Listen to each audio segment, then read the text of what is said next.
Hello everyone, welcome back to biology class, and today we will talk about facilitated diffusion. ठीक है? In the last class we have seen about diffusion, imbibition and importance of diffusion. ठीक है? Now today we are going to start facilitated diffusion. ये क्या होता है? Normally we know about diffusion. What is diffusion? In diffusion process, movement of molecule takes place from the region of higher concentration to region of lower concentration. ठीक है? इन mode of passive transport. ठीक, कौन सा mode चलता है वहाँ पे transport का? पैसिव मोड चलता है. Passive means they do not required energy, मतलब बिना यूज किए हुए, एनर्जी के बिना यूज किए हुए, एटीपी या इस तरह की किसी भी तरह की मेटाबॉलिक एनर्जी का यूज किए हुए बिना पैसिव फॉर्म में ये ट्रांसपोर्ट होते हैं. मतलब diffusion is a type of passive transport. ठीक है, तो ये आपको मालूम है कि नॉर्मली जो डिफ्यूजन होता है वो कहाँ से कहाँ होता है? हायर कॉन्सेंट्रेशन रीजन से. ठीक है, लोअर कॉन्सेंट्रेशन रीजन की ओर होता है. ठीक है, अक्रॉस द सेल मेम्ब्रेन. ठीक है, बाय पैसिव ट्रांसपोर्ट. कौन सा ट्रांसपोर्ट होता है? पैसिव ट्रांसपोर्ट होता है. बाय पैसिव ट्रांसपोर्ट होता है. पैसिव ट्रांसपोर्ट मतलब एनर्जी का यूज यहाँ पे नहीं होता है. और ये किसके अकॉर्डिंग होती है? कॉन्सेंट्रेशन ग्रेडियंट के अकॉर्डिंग होती है. कॉन्सेंट्रेशन ग्रेडियंट का मतलब ये अब तक आप समझ चुके होंगे. कॉन्सेंट्रेशन ग्रेडियंट का मतलब यहाँ पे ये होता है कि जो भी मॉलिक्यूल्स है, सॉरी जो सॉल्यूशन है वो कैसा है? दो अलग डिफरेंट टाइप्स के कॉन्सेंट्रेशन वाला है. एक हायर है, एक लोअर. इसको ये जो कॉन्सेंट्रेशन जो डिफरेंस है इसको ही हम क्या कहते हैं? कॉन्सेंट्रेशन ग्रेडियंट कहते हैं. ठीक है, तो नॉर्मली जो डिफ्यूजन होता है वो higher to lower passive process के थ्रू, पैसिव ट्रांसपोर्ट के थ्रू ये होती है प्रोसेस कॉन्सेंट्रेशन ग्रेडियंट के अकॉर्डिंग. ठीक है, अब फैसिलिटेटेड जो डिफ्यूजन होता है, फैसिलिटेटेड जो डिफ्यूजन है इसमें क्या होता है? इसमें एक क्या होता है कि डिफ्यूजन जो रहता है, diffusion mainly dependent upon two conditions. ठीक है, एक तो होता है size of particles and second one is solubility. ठीक है, ठीक है, diffusion depends upon two conditions. दो कंडीशंस हैं, इन पे डिपेंड करता है. कौन कौन से कंडीशन? एक तो होता है साइज ऑफ पार्टिकल, और सेकंड होता है, सेकंड जो कंडीशन है वो है सॉल्युबिलिटी.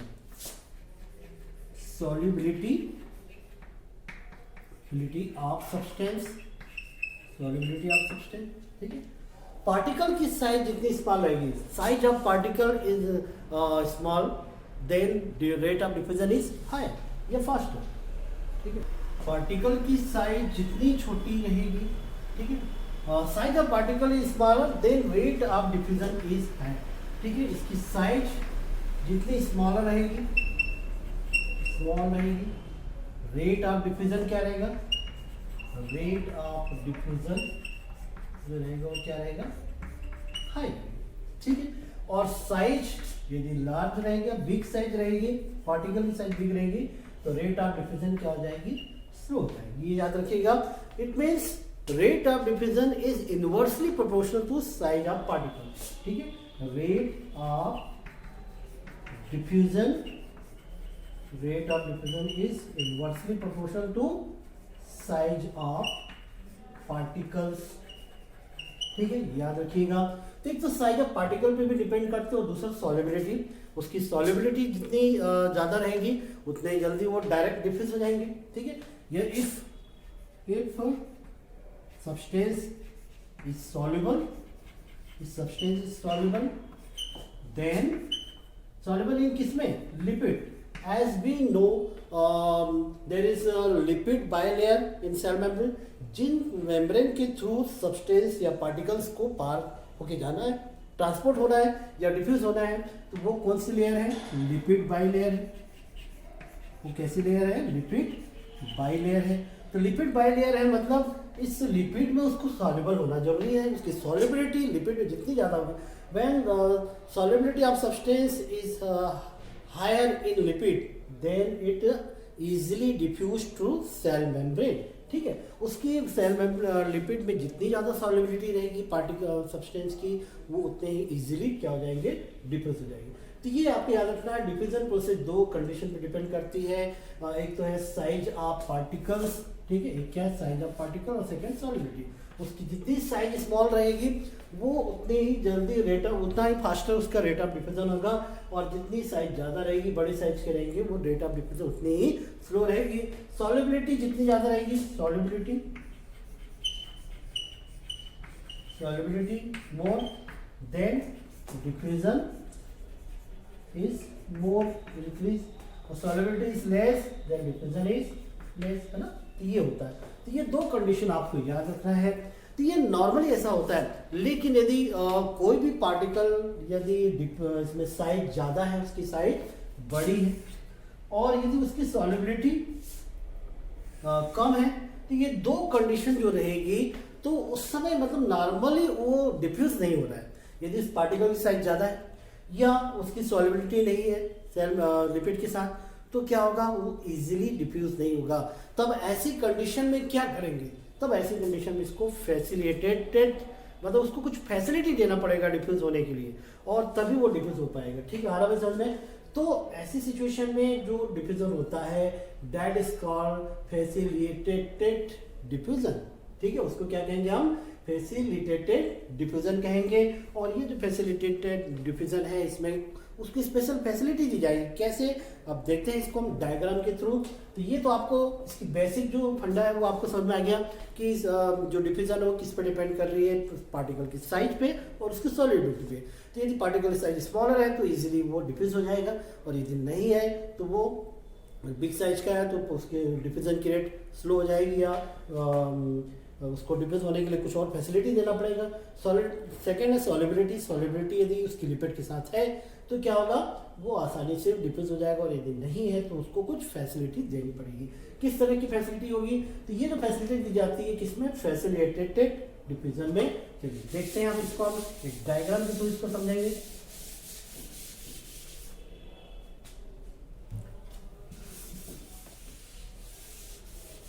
ठीक है, नेक्स्ट चलिए देखते हैं डायग्राम के थ्रू फैसिलिटेटेड डिफ्यूजन को समझते हैं।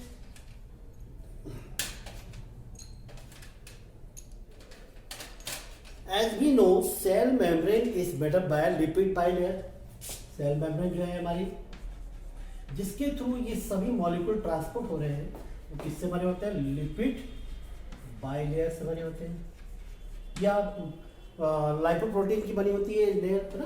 तो चलिए देखते हैं किस तरह की लेयर होती है।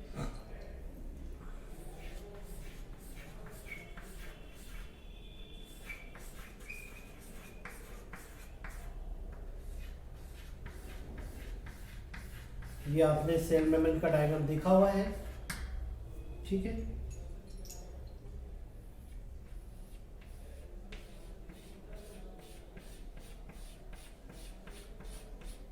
ये प्रोटीन आउटर और ये लिपिड की बाइलेयर, ठीक है। इसमें हाइड्रोफिलिक और हाइड्रोफोबिक एंड, ये आपने देखा हुआ है, ये लेयर होती है। अब इसमें प्रोटीन्स की मॉलिक्यूल के होते हैं, कुछ एक्सटेंसिव प्रोटीन होते हैं और कुछ इंट्रिंसिक प्रोटीन होते हैं, कुछ इस तरह से, ठीक है। और कुछ प्रोटीन जो रहते हैं वो जैसे एक्सटेंसिव प्रोटीन हो गए, इंट्रिंसिक प्रोटीन हो गए, और कुछ इसके अक्रॉस में होते हैं। कुछ जो प्रोटीन होते हैं वो क्या होते हैं, इसके अक्रॉस में होते हैं सेल मेम्ब्रेन के, इस तरह से, ठीक है। इसके क्रॉस में ये प्रोटीन होते हैं, ठीक। तो ये जो इसके क्रॉस में जो प्रोटीन होते हैं, मतलब सेल के मेम्ब्रेन के दोनों तरफ से ये इस तरह से अरेंज रहते हैं, ठीक है। अब क्या होता है, नॉर्मली जो हमारा जो मॉलिक्यूल है, पार्टिकल है, वो यदि स्मॉल साइज का है तो क्या हो जाएगा, जैसे पार्टिकल्स है,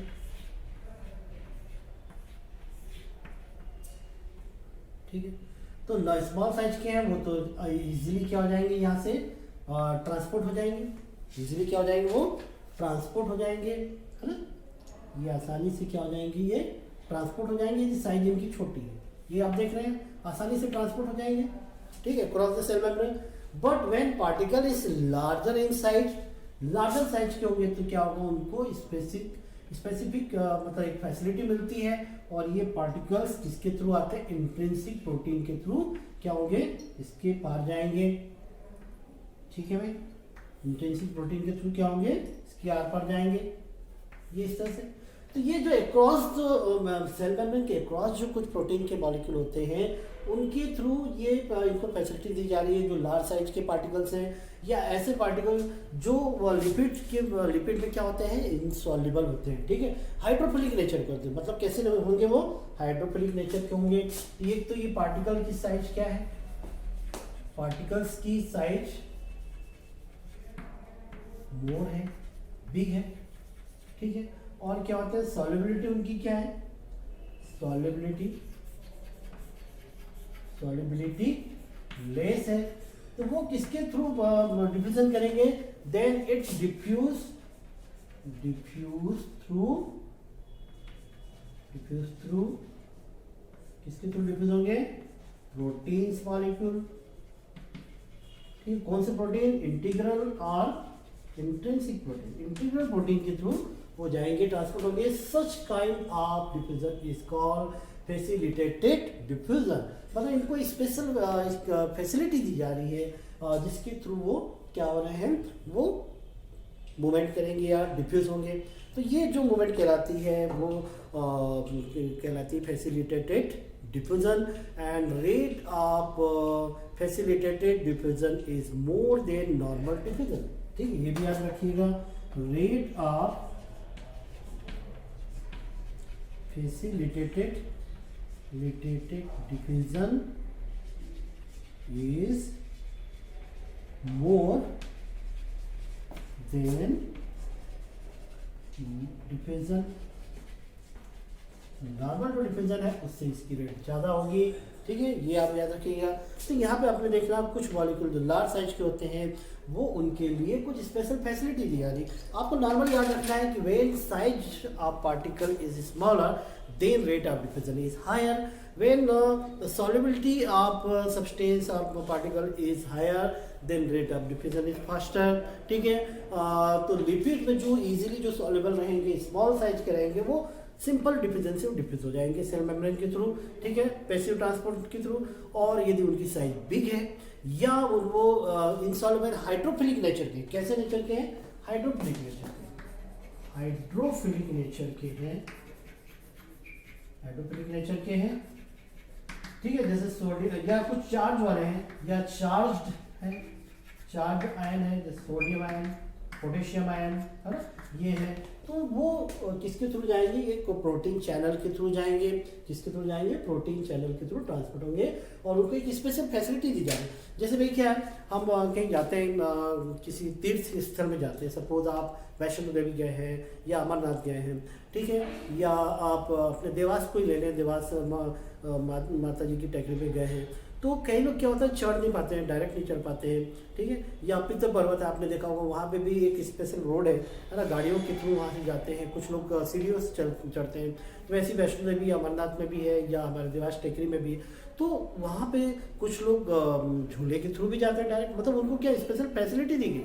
ठीक है, तो नॉर्मल जो चलने वाले जो रेट मतलब जो लोग हैं, सीढ़ी से जो पैदल जा रहे हैं या जो हेलीकॉप्टर से जा रहे हैं ऊपर वैष्णो देवी में, ठीक है, या झूले के थ्रू जा रहे हैं, तो कौन जल्दी पहुंचेगा, जो हेलीकॉप्टर से जा रहे हैं या जो गाड़ी से जा रहे हैं या जो झूले से जा रहे हैं, वो जल्दी पहुंचेंगे। तो वैसे ही मतलब उनको जो जिनको स्पेशल फैसिलिटी मिली वो उतने फास्ट पहुंचेंगे। ठीक है, तो वैसे ही यहाँ पे फैसिलिटेटेड जो डिफ्यूजन होता है उसकी रेट जो होती है वो ज़्यादा होती है, फास्टर होती है, किससे, नॉर्मल डिफ्यूजन से। तो यहाँ तक आपको डिफ्यूजन और फैसिलिटेटेड डिफ्यूजन बिल्कुल क्लियर हो गया होगा। अब हम ट्रांसपोर्ट वगैरह देखेंगे, इसकी मेथड देखेंगे ट्रांसपोर्ट की, और उसके बाद ऑस्मोसिस वगैरह हम देखते हैं। ठीक है, यहाँ तक आपने समझ लिया होगा। चलिए नेक्स्ट देखते हैं, नेक्स्ट वीडियो में।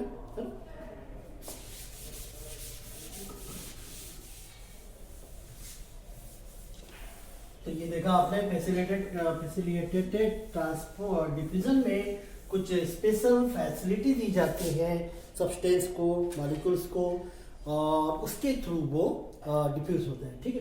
यहाँ पे कुछ और भी चीज़ हम देखेंगे, कुछ डायरेक्शन के बारे में देखेंगे, इनका जो ट्रांसपोर्ट होता है या जो डिफ्यूजन होता है वो किस डायरेक्शन में होता है, और उसके बेसिस पे इनको कुछ नाम दिए जाते हैं, जैसे यूनिपोर्ट, एंटीपोर्ट और सिमपोर्ट, ठीक है। तो फैसिलिटेटेड डिफ्यूजन में ही कुछ और चीज़ें जैसे यूनिपोर्ट, एंटीपोर्ट और सिमपोर्ट, ये सब क्या है ये हम देखते हैं, ठीक है। इसके लिए एक डायग्राम बनाता हूं मैं।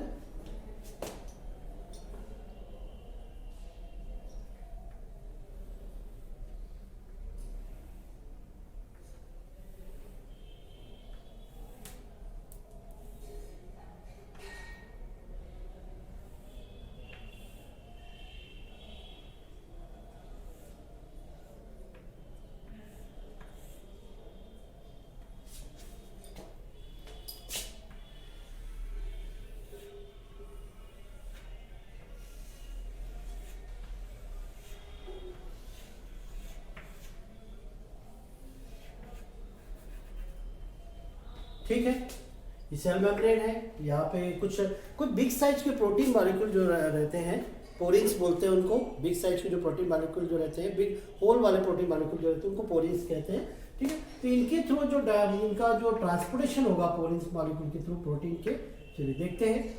यदि ये इस तरह का डायरेक्शन, इसका कैसा डायरेक्शन है, सिंगल डायरेक्शन,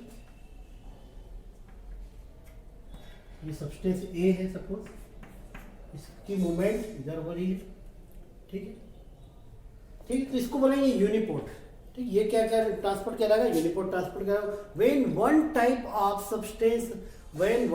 सब्सटेंस और molecule is transport in one direction, ठीक है। यदि एक टाइप का सब्सटेंस है वो एक ही डायरेक्शन में ट्रांसपोर्ट हो रहा है तो उसको क्या कहेंगे, उसको बोलते हैं यूनिपोर्ट। उसको हम क्या कहेंगे, यूनिपोर्ट कहेंगे, ठीक है। ऐसा में यदि एक टाइप का सब्सटेंस है और उसका ट्रांसपोर्टेशन या डिफ्यूजन एक ही सिंगल डायरेक्शन में हो रहा है, ये है ना, उसको क्या कहेंगे, यूनिपोर्ट कहेंगे। उसे हम कहेंगे यूनिपोर्ट, इससे हम कहेंगे यूनिपोर्ट, ठीक है। इसमें क्या है, one type substance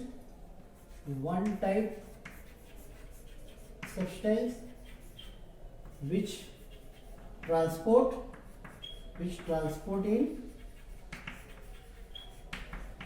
one direction, ठीक है। तो ये कहलाएगा यूनिपोर्ट ट्रांसपोर्ट कहलाएगा, ठीक है। अब यदि यहाँ पे ऐसा कुछ है, सपोज ए ये इधर ट्रांसपोर्ट हो रहा है और ये बी इधर ट्रांसपोर्ट हो रहा है, ये बी, ठीक है। When both type of substance transport simultaneously in different direction, ठीक। यदि दो तरह के सब्सटेंस है, दो तरह के मॉलिक्यूल्स हैं और उनका जो ट्रांसपोर्टेशन हो रहा है वो दो डिफरेंट डायरेक्शन में हो रहा है, तो वो क्या कहलाएगा, एंटीपोर्ट कहलाएगा। वो क्या कहलाएगा भाई, एंटीपोर्ट कहलाएगा। इसे हम कहेंगे एंटीपोर्ट, ठीक है। एंटीपोर्ट में क्या होता है, two type substances transport simultaneously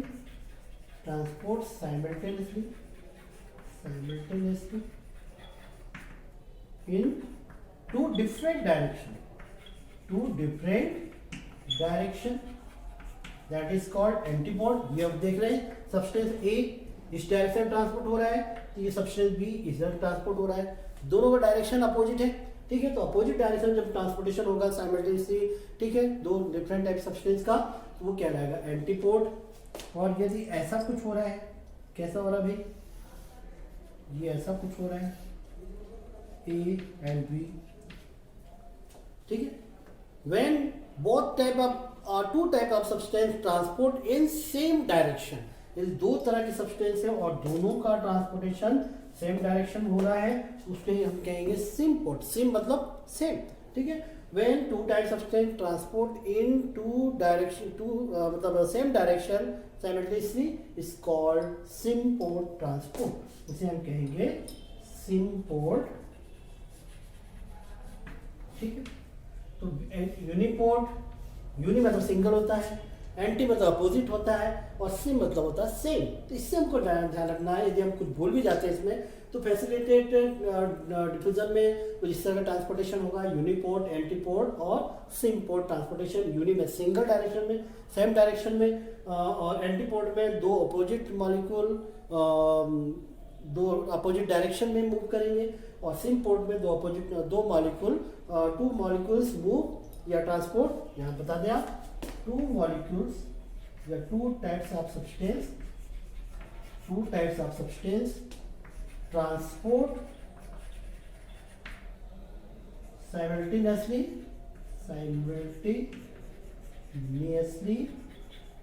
in same direction is called symport transport.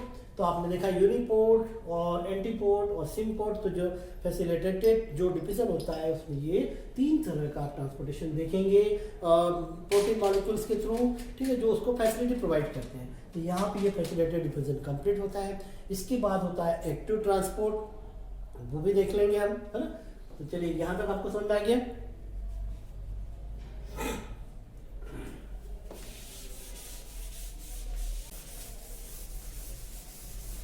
ठीक है, तो अब यहीं पे हम एक्टिव ट्रांसपोर्ट की भी बात कर लेते हैं। इसकी बात करेंगे हम, एक्टिव ट्रांसपोर्ट की भी हम बात कर लेते हैं। ठीक है, तो अगला हम बात कर रहे हैं active transport.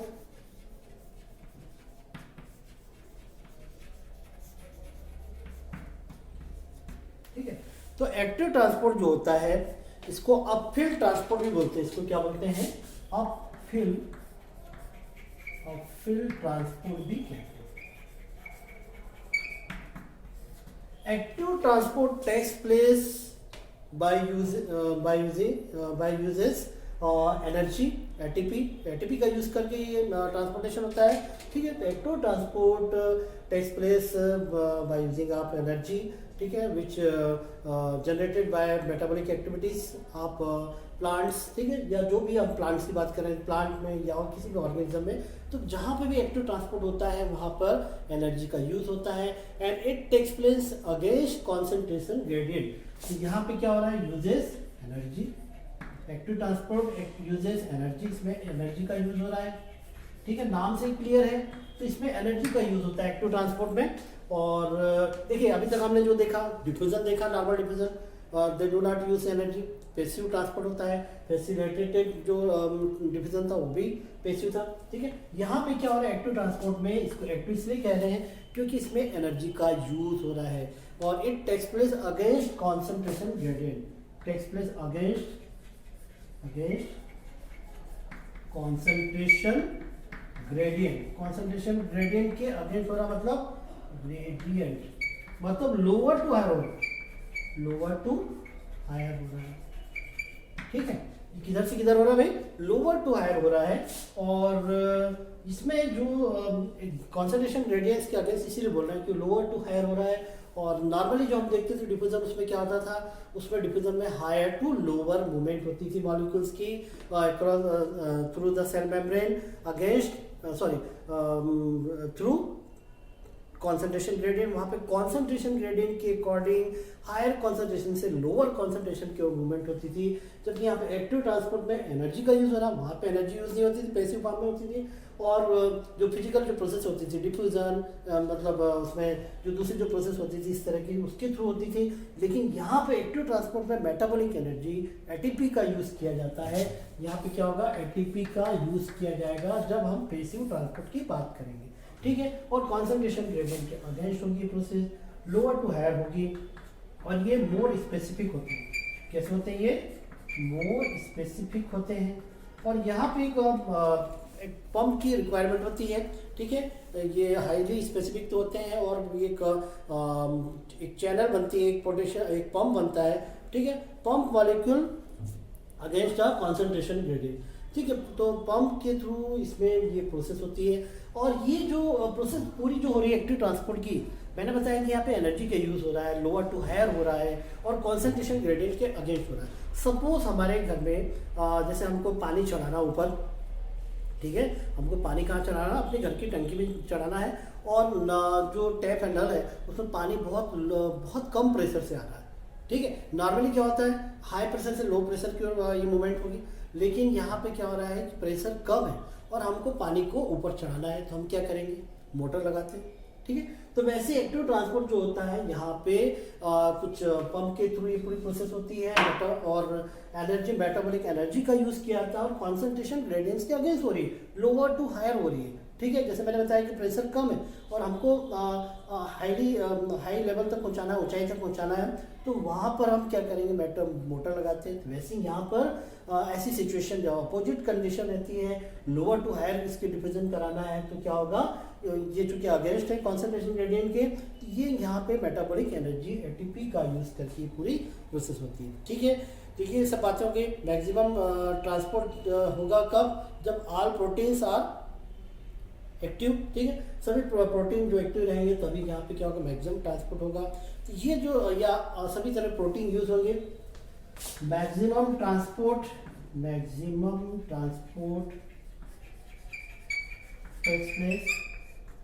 takes place when all proteins are uses।